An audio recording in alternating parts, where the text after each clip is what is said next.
नमस्कार, आप देख रहे हैं राष्ट्रवाणी और मैं हूं आपके साथ प्रिया पांडे। मध्य प्रदेश का एक ऐसा मामला जो सालों से हिंदू बनाम मुस्लिम विवाद का केंद्र रहा है, जिसे भोजशाला बनाम मस्जिद कहा गया। लेकिन बीते दिनों हाईकोर्ट ने बड़ा फैसला देते हुए नमाज पर रोक लगा दी और हिंदुओं के पक्ष में फैसला सुना दिया। फिर इसके खिलाफ मुस्लिम पक्ष सुप्रीम कोर्ट पहुंचा, जहां से उसको एक बड़ा झटका लगा।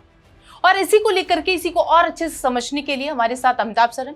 सर, जब हम इस पूरे मामले को जानते हैं, समझते हैं, तो मुस्लिम पक्ष को एक झटका लगा है यहाँ पर, इसके क्या मायने निकाले जा सकते हैं? ठीक है, भोजशाला के विषय में जो निर्णय हाई कोर्ट ने दिया, उस निर्णय को बदलवाने के लिए और जब तक वो बदला जाए, उस पर सुनवाई हो, तब तक के लिए उस निर्णय को स्थगित कर दिया जाए, उस पर इंटरिम प्रतिबंध लगा दिया जाए, अंतरिम रोक लगा दी जाए। ये मांग लेकर मुस्लिम पक्ष सुप्रीम कोर्ट आया था।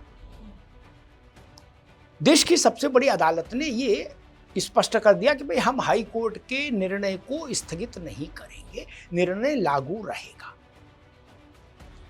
तो अब हुआ कि भाई फिर मुस्लिम पक्ष क्या करेगा? तो सुप्रीम कोर्ट ने एक, जिसको हम ये कह सकते हैं कि भाई ठीक है, अब आप यहाँ तक आए हो तो कुछ तो आपके भी सुने टाइप का एक अप्रोच सुप्रीम कोर्ट ने कहा कि सरकार इनके लिए भोजशाला परिसर के आसपास कोई ऐसी जगह खोज दे जिसमें ये शुक्रवार को नमाज पढ़ सके। ठीक, भोजशाला के अंदर नहीं, ना, वहां से तो मामला आपका अधिकार खत्म हो गया। भोजशाला में अब केवल और केवल पूजा ही होगी 365 दिन। पहले क्या था, ये एक हिंदुओं को सिर्फ एक दिन शायद मंगल को जाने की इजाजत थी भोजशाला में, बाकी समय नहीं।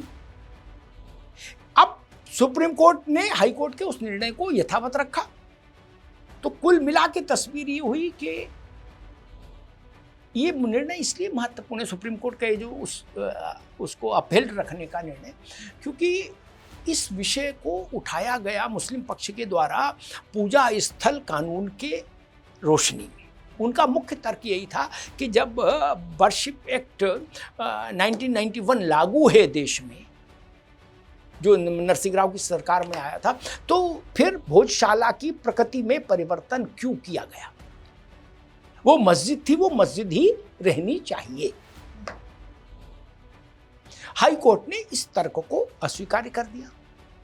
पूजा स्थल कानून रहते हुए भी हाई कोर्ट ने उसको, उसकी प्रकृति को मंदिर घोषित कर दिया। अब इसका असर मैं देखता हूं भारत के अन्य जो बड़े धार्मिक क्षेत्र हैं हिंदुओं के, उनमें, उनसे जो मुकदमे चल रहे हैं उनसे जुड़े, उनमें भी पड़ेगा। फिर चाहे वो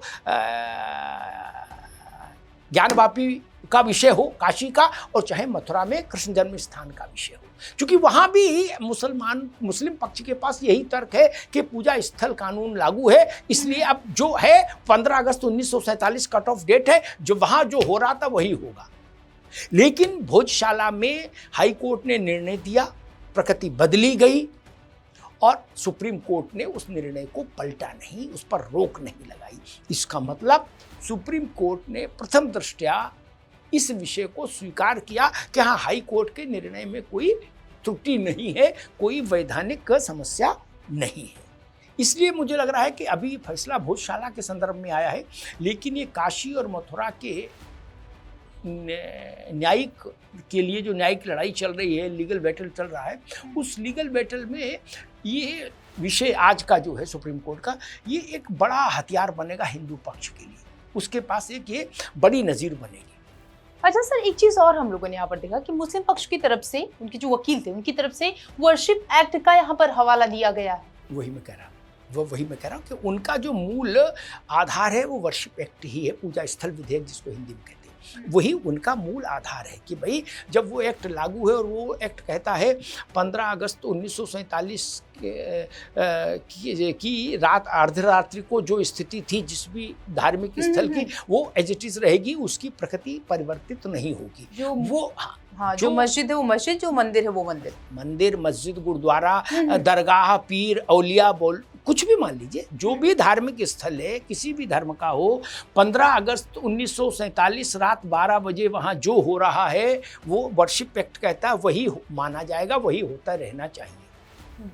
भोजशाला के मामले में हाई कोर्ट ने इस धारणा को पलट दिया, इस कानून को किनारे कर दिया। मुस्लिम पक्ष की सबसे बड़ी चिंता यही है कि भोजशाला में तो चलो जो होना तो हो गया, उनकी चिंता भोजशाला से ज्यादा काशी और मथुरा के लिए कि अगर वहां भी अदालतों ने वर्शिप एक्ट को साइड कर दिया, खारिज कर दिया, उसको हटा दिया, तो फिर तो मंदिर बहाल हो जाएगा, जैसे भोजशाला बहाल हो गया, वाग्देवी की पूजा अर्चना होने लगी। वहां भी तो 500 साल 700 साल लोग बताते थे कि वहां से नमाज हो रही। उसके बाद भी कोर्ट ने फैसला दिया और एएसआई के सर्वे के आधार पर और वहाँ की जो पृष्ठभूमि है, वहाँ का जो इतिहास है, उन सबको दृष्टिगत रखते हुए हाई कोर्ट ने फैसला दिया। तो उन भोजशाला का जो इतिहास है या एएसआई की जो रिपोर्ट्स है, उनसे ज़्यादा मजबूत केस तो काशी में है और मथुरा में है। तो जब वो विषय यहाँ आएगा, अदालती मामलों में नजीरें बड़ी महत्वपूर्ण होती। नजीर मतलब किसी पुराने केस का निर्णय, वो माना जाता है कि भाई उस केस में ऐसा निर्णय हुआ था, तो इसलिए वो यहाँ भी लागू होगा, इस टाइप का। तो नजीर बन गई भोजशाला से, वही नजीर लागू होगी मथुरा में और काशी में जब ये विषय वहाँ तक पहुँचेंगे अदालत में। ये मुझे लग रहा है एक बड़ी उपलब्धि है उन सब लोगों के लिए जो मंदिरों की मुक्ति के लिए युद्ध लड़ रहे हैं, लड़ाई लड़ रहे हैं, क्योंकि उसमें सबसे बड़ा रोड ब्लॉक इसी बात से होता था। सबसे बड़ा मतलब अवरोधक यही था कि भाई अब कुछ नहीं हो सकता, अब तो वर्शिप एक्ट लागू है, पूजा स्थल विधेयक कानून लागू है। 15 अगस्त में हम वहाँ नमाज पढ़ रहे थे तो मस्जिद है, हम वहाँ अरदास कर रहे थे तो गुरुद्वारा है, और हम वहाँ इशू कर रहे थे, बाइबल पढ़ रहे थे तो चर्च है, और पूजा आरती हो रही थी तो मंदिर है। लेकिन ये सैकड़ों साल पुराने विषय को हाई कोर्ट ने हिंदुओं के पक्ष में फैसला सुनाया इस भोजशाला। इसलिए ये विषय मथुरा और काशी के निर्णयों के, भविष्य के निर्णयों को भी प्रभावित करेगा, ऐसा मुझे लगता है। अच्छा सर, इसमें नमाज के लिए अलग से जगह देने की बात कही गई है। अयोध्या में भी हम लोगों ने कुछ ऐसा ही देखा था, वहां पर भी बाबरी का जब पूरा विवाद आया तब कोर्ट की तरफ से, सुप्रीम कोर्ट की तरफ से कहा गया कि इसको हटा करके आपको अलग जगह देंगे। ऐसे में मथुरा जिसका जिक्र भी आप कर रहे थे या काशी, क्या वहां पर भी वर्शिप एक्ट को हटा दें अगर, तो क्या वहां पर भी अलग जगह दी जा सकती है? सरकार की तरफ से जो दलीलें लगाई जा रही हैं लगातार, क्या सुप्रीम कोर्ट ये कह सकता है कि भैया आप जो है थोड़ा किनारे होइए, जगह दीजिए और आप वहां जाके नमाज? देखिए, मुझे लगता है कि विशुद्ध अगर सैद्धांतिक दृष्टि से मैं बात करूं तो न्यायपालिका का ये काम, न्यायपालिका का काम संतुलन स्थापित करना नहीं, संतुलन स्थापित करने का काम राजनीति का है, पॉलिटिक्स का है, गवर्नमेंट का है, क्योंकि वो पॉलिटिकल लीडरशिप से चलती है। अदालतों का काम है तथ्यों के आधार पर फैसला देना। कोई सुखी हो कोई दुखी हो, इससे मतलब नहीं होना चाहिए। ऐसा नहीं होता अदालतों का काम। लिखत पढ़त में ऐसा नहीं है कि हमारे और प्रिया पांडे के बीच में मुकदमा चल रहा है तो बोले भाई इनको अगर आप 4 कमरे दे रहे हो तो एक बाहर इनको भी 20 फुट जगह दे दो, नहीं तो नाराज हो जाएंगे। ऐसा नहीं होता। लेकिन खैर, अयोध्या में सुप्रीम कोर्ट ने लार्जर इंटरेस्ट को देश के देखते हुए और एक सोशल हार्मनी को देखते हुए, मुझे ऐसा लगता है उसमें सामाजिक सद्भाव महत्वपूर्ण रहा होगा उनके दिमाग में, तो उन्होंने कहा कि भाई 14 कोसी परिक्रमा का जो दायरा है उसको छोड़कर, अयोध्या के जो 14 कोसी परिक्रमा का एक विषय था, जो शास्त्रीय सीमा थी अयोध्या की, उसको छोड़कर इनको कहीं 5 एकड़ जमीन दे दो ताकि ये मस्जिद बना। उनको धुन्नीपुर में जगह मिल गई, हालांकि वहाँ भी अभी तक कोई ईंट गारा पड़ा नहीं, कहीं कोई निर्माण शुरू नहीं हुआ। जगह तो मिली लेकिन वो कुछ कर नहीं पाए। मुझे लगता है कि ऐसा प्रयोग अयोध्या के बाद भोजशाला में आज हुआ, सुप्रीम कोर्ट ने किया है कि भाई इनको थोड़ी जगह कहीं आस पास दिलवा दो ताकि ये भी वहाँ नमाज अपनी पढ़ लें एक दिन। ठीक, इससे एक बात समझ में आ गई कि इन भारत की टॉप जुडिशरी इस बात को मानती है कि जिसका मूल अधिकार है वो उस भौतिक स्ट्रक्चर में काबिज रहेगा, और जिन्होंने बाद में कब्जा किया किसी न किसी परिस्थितियों के कारण गुलामी के कालखंड में, उन लोगों को हम बिल्कुल बहिष्कृत नहीं करते, लेकिन मूल ढांचे से उनको अलग जाना होगा। जैसे अयोध्या, कि आप अयोध्या की शास्त्रीय सीमा में नहीं रहेंगे, वहां से बाहर जाएंगे। वैसे इनका हो गया भाई भोजशाला परिसर में आप नमाज नहीं पढ़ेंगे, उसके बाहर हम कुछ व्यवस्था कराए देंगे। ऐसा ही एक दृष्टिकोण मुझे लगता है सुप्रीम कोर्ट में जब वो स्थिति आएगी, अभी तो केसेस बहुत इनिशियल स्टेज पर हैं निचली अदालतों में, काशी और मथुरा, लेकिन जब वो स्थिति आएगी तब शायद ऐसा ही फैसला होगा। क्योंकि बिल्कुल ऐसा फैसला तो संभव, प्रैक्टिकली संभव नहीं लगता है मुझे कि कह दिया जाए कि भाई ठीक है मस्जिद हटाओ और कहाँ नमाज पढ़ोगे हमसे कोई मतलब नहीं, यहाँ से जाओ। ऐसा तो संभव नहीं है। उनके लिए भी कुछ न कुछ कर दिया। अयोध्या और भोजशाला दोनों उदाहरण हमको बताते हैं कि भाई ठीक है इनको लड्डू का पूरा डिब्बा दे दिया, लेकिन बतासा तो कम से कम इनको भी दो। उस टाइप का एक एटीट्यूड रहेगा मुझे लगता है। अच्छा, एक सवाल इसमें और निकल के आता है कि जैसे अयोध्या जब हम लोगों ने देखा, जब वो सारे अयोध्या में बाबरी मस्जिद बनाम राम मंदिर का जो मामला सामने आया, समाजवादी पार्टी की सरकार थी।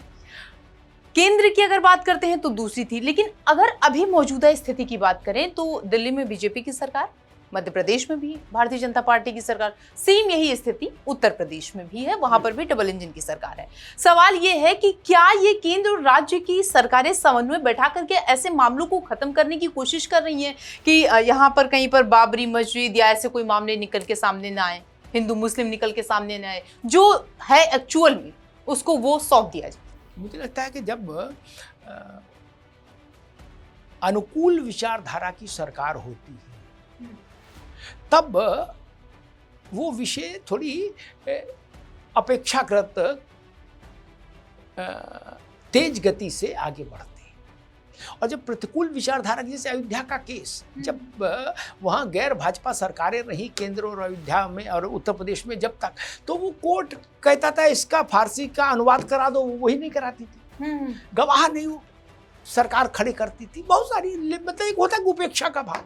जब योगी जी की सरकार आई उत्तर प्रदेश में, तो आपको पता है वो 22-23 हजार पन्नों का अनुवाद करा के सरकार ने सौंपा है।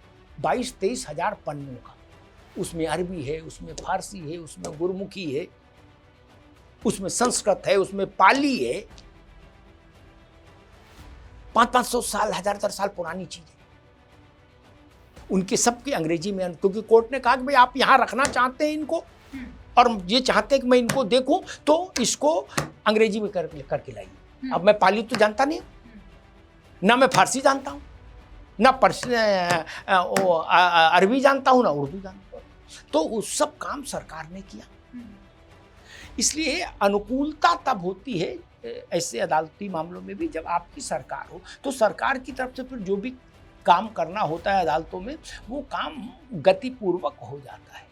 अगर समाजवादी पार्टी की मान लीजिए सरकार होती उत्तर प्रदेश में योगी जी की जगह, तब अयोध्या का केस लटक जाता, क्योंकि वो उनकी प्राथमिकता नहीं होता। उल्टे ये और कोशिश करते कि जितना टल जाए उतना ही ठीक है। और जब केंद्र और राज्य दोनों में आपकी एक ही विचारधारा की सरकार हो, तब वो चीज और ज्यादा एक्सपीडाइट हो जाती है, जिला अदालत से लेके हाई कोर्ट और हाई कोर्ट से सुप्रीम कोर्ट तक। तब वहां भी डबल इंजन टाइप का मामला हो जाता है। हाँ, आपको सरकार से जो चाहिए सरकार तुरंत उपलब्ध कराती है ताकि समय बचे।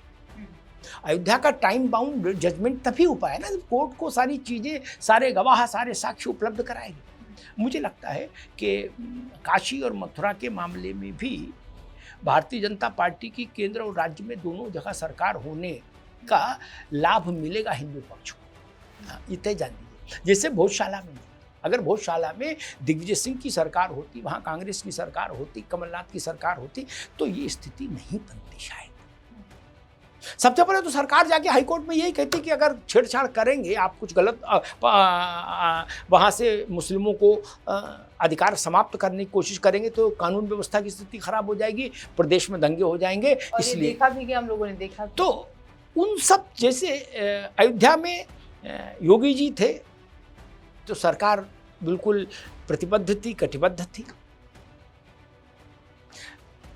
वहाँ मोहन यादव थे तो सरकार प्रतिबद्ध थी, कटिबद्ध थी कि भाई कोर्ट जो फैसला करेगा हम उसको लागू करा देंगे बिना किसी संकट के। विपरीत विचारधारा की सरकार होती है तो वो कोर्ट को भी अपने ढंग से समझाती है कि भाई आप कानून व्यवस्था की स्थिति पैदा कर देंगे। और कई बार सरकार के कोर्ट के निर्णय आ भी जाएं तो कोर्ट उनको ज़मीन पर उतारने वाली एजेंसी तो नहीं है।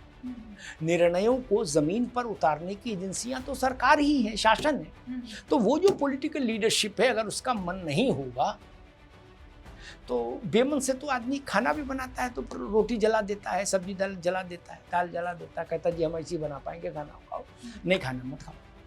तो जब अनुकूलता होगी वैचारिक तौर पर, एकरूपता होगी वैचारिक तौर पर राजनीतिक नेतृत्व में, तब मुझे लग रहा है कि स्पीडी ट्रायल हो पाता है और सुप्रीम कोर्ट हो, हाई कोर्ट हो, वहाँ से जजमेंट आने की संभावनाएं समयबद्ध ढंग से ज़्यादा हो जाती है।